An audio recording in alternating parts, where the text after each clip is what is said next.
Hello everyone and welcome to our daily Bible verse ministry. And today's Bible verse taken from the book of Psalm chapter 23, the most famous chapter in the Bible. Psalm 23 verse 5 and 6. And here is the word of the Lord. You prepare a table before me in the presence of my enemies. You anoint my head with oil. My cup runs over. Surely goodness and mercy shall follow me all the days of my life, and I will dwell in the house of the Lord forever.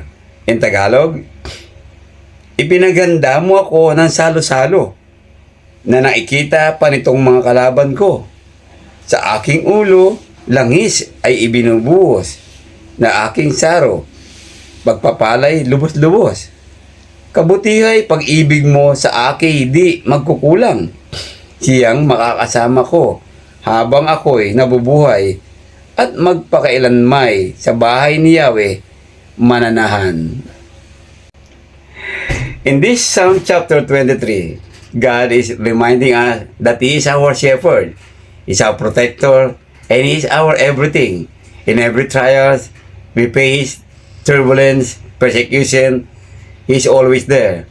And here, surely goodness and mercy shall always follow in our life. But we must always remain in His fold. We must always obey His command.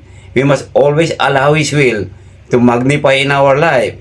We must surrender our life to Him before He become our shepherd. If you want God to be your shepherd, then humble yourself, receive His word, and obey His command.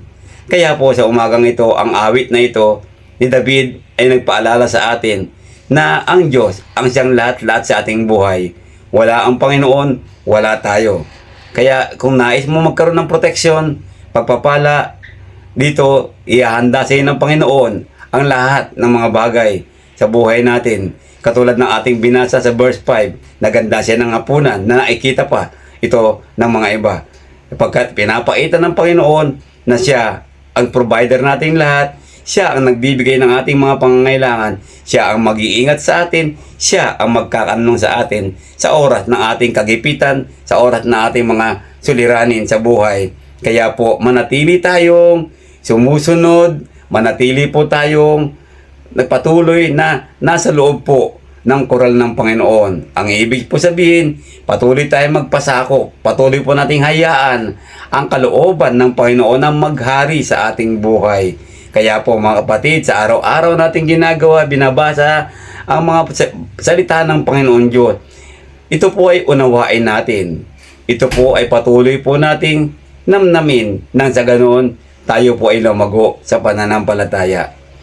Muli ko po kayong inaanyayahan na panoorin po ninyo ang tinuro natin kagabi tungkol po paano ko malalaman kung ako ay ipokrito o ipokrita.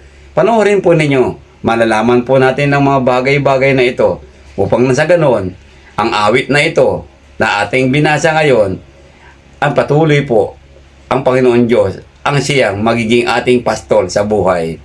Magandang umaga po sa inyo lahat at patuloy po kayong mag-ingat. Pagpalain po tayong lahat ng Panginoon Diyos. God bless.